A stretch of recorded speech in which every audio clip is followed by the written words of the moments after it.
Ladies and gentlemen, Hillsiders, tonight we'll have a discussion about Berkeley's tomorrow. What the heck? I'll get it.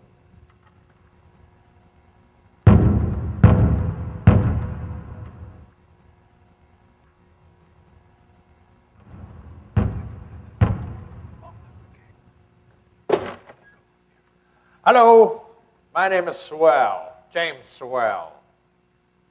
Who's in charge here? Well, I guess I am. I'm Tim Hansen, president of the Hillside Club. The Hillside Club, so this is the place.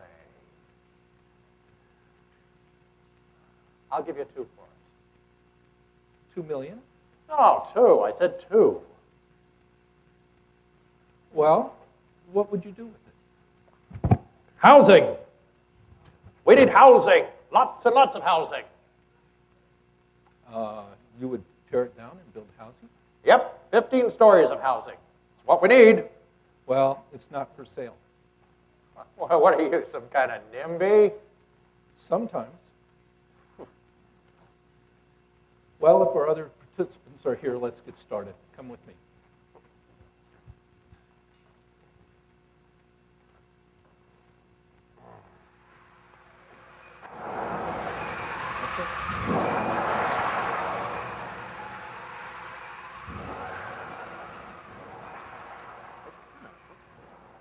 Wow! Look at all those people. It's as many as was in the past. But where are their robes? And who's that guy? Quiet. I think we're starting. Ladies and gentlemen, tonight we host a discussion on Berkeley's tomorrow. Our moderator will be Charles Keeler, who passed to another dimension some 80 years ago. He is a noted authority on utopian communities, whose major work includes The Siege of the Golden City, 1896, and The Simple Home, 1904. Representing different possible worlds will be Bernard Maybeck, artist and architect, passing some 60 years ago, best known for the homes on Nut Hill and throughout Berkeley from the 1900s through the 20s, the first Hillside Club building on this site in 1905, and the now restored Palace of Fine Arts, originally built in 1915. And also here tonight is the recently departed James Swell, representing the developers of the mid-rise apartment buildings that sprang up in our community in the 1950s and 60s, and again during the recent construction bubble. I will now turn our discussion over to Mr. Keeler, but first, let's welcome our moderator and our panelists with a round of applause.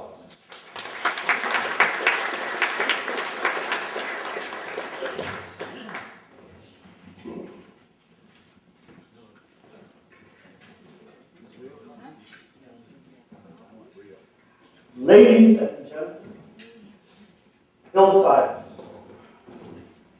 I'm honored to stand before you.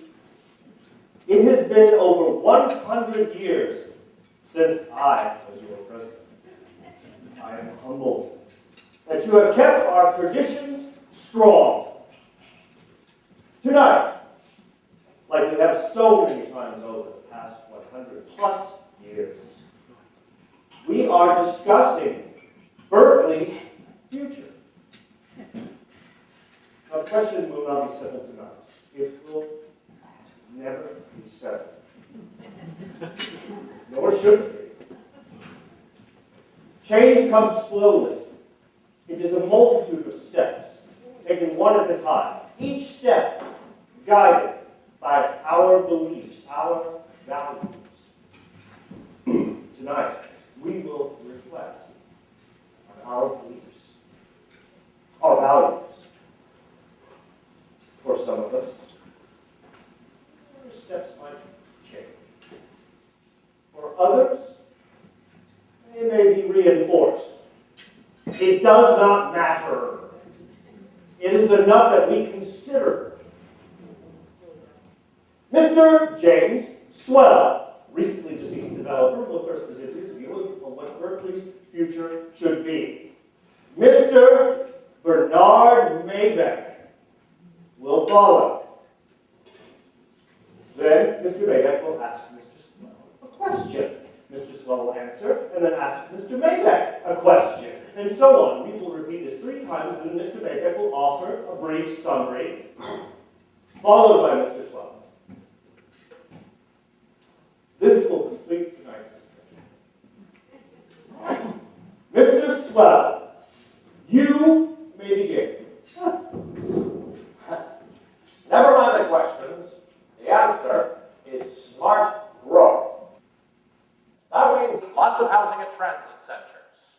But with climate change, global warming, rising oceans, and all that stuff, we need to address the issue head on with how we build. Now, you won't like this, but the automobile is a luxury which most of you will no longer need or should have. Automobiles pollute the air, waste energy, and are just plain dangerous. Also, garages are very expensive, and as a developer, I need to make a 20% return on my money. So, for your own good, I am not going to build a garage, and you don't need a car. That's why we need to build lots of housing near transit centers, so you can take the bus. And so that everybody can take the bus, we need to build really big buildings. I will own these buildings, and you will pay me rent. That is Berkeley's future, whether you like it or not. It's smart growth, and it's smart for me too. Now, about this green building. Big buildings were always green. That's why New York City has such a small footprint, a carbon footprint. Your homes, they have big footprints. That's why you need to move into an apartment. The best apartments are small apartments because I can charge more per square foot for a small apartment. People talk about green this and green that, but green is what it has always been. Money. Green is for money. That's good enough for me. Green is for money. That's good enough. Okay. Green is for money. That's Okay. Please. Mr. Maybeck. Well, the fundamental issue is how we want to live our lives. Now, the fundamental force behind our future is our collective dreams. Little dreams, no future. Big dreams, big future. Great men inspire great dreams and in turn create great nations. Yes, big, really big. Mr. Swell, please. Mr. Maybeck. Now, the economist, for he has no dreams, cannot create a future worth living. At best, he draws out the present, and at worst, he lays a heavy financial burden on our children. He creates a future that is not worth looking at. No. Each generation has its own dreams. The dead have led by example, but it is not for us to tell the living which dreams to dream. The world has changed. We can be of little help. Now, your dreams are molded by the challenges faced. Scarce fuels, energy prices rising, food shortages, social unrest. Each of you needs to dream big, to dream very big, and in turn, that collective dream will mold and guide your future. For architecture is but a reflection of a time, of a people. Mr. Baker. A reflection of people's dreams. Mr. Baker. Mr. Baker. Hey. Are you done? Mr. Maybeck, do you have a question for Mr. Swell? Yes, Mr. Swell, you seem to imply that someone who lives in a small apartment will use less energy than someone who lives in a medium-sized home with a car. Is that necessarily so? Well, that's simple.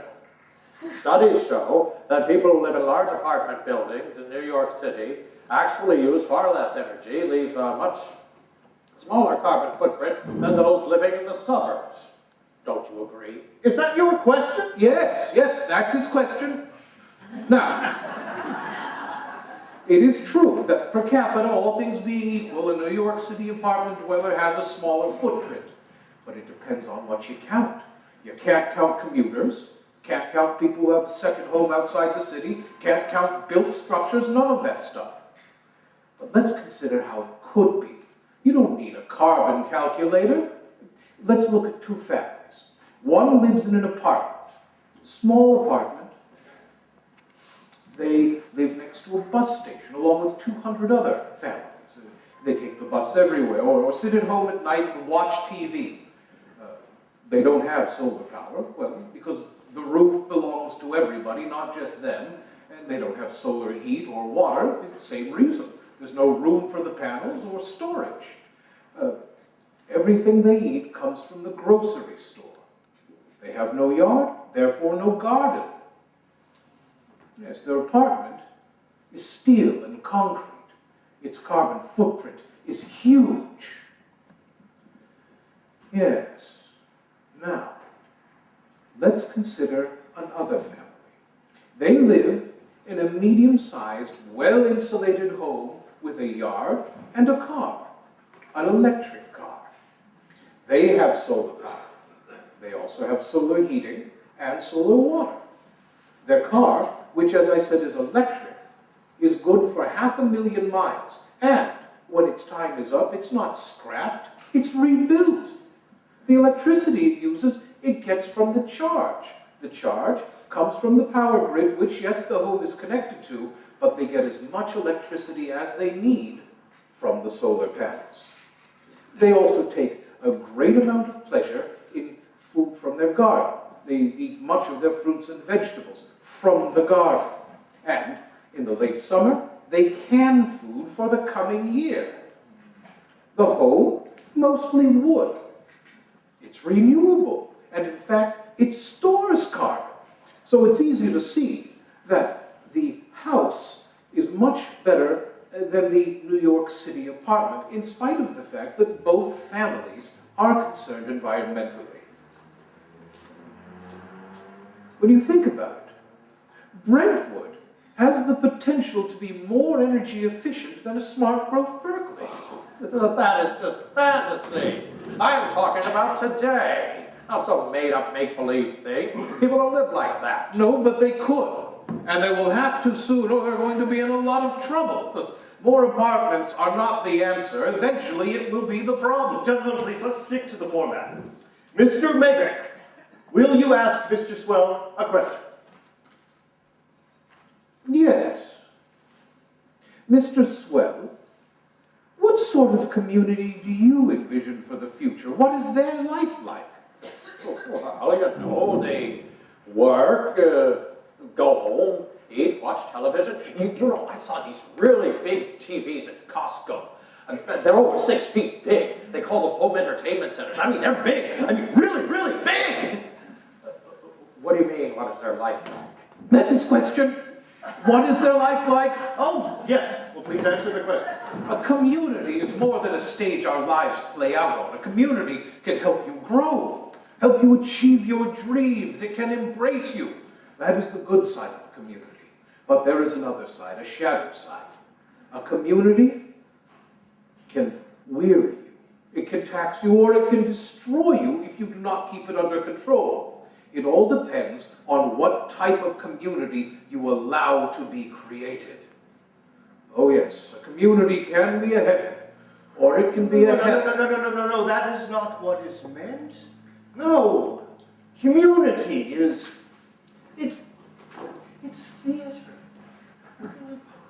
What, book reading, banquets, movies, friends, family, lectures,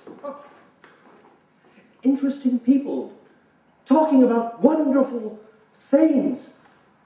Oh, but most of all, community is ice skating. They sweep and glide, twirl, slide. Oh, it's beautiful. It is pure poetry in motion. You know, a community that has an ice rink, that is one lucky community. But it's fun for the whole family. Oh, and there's hockey, huh? Oh, that's a real sport. Football's for winners.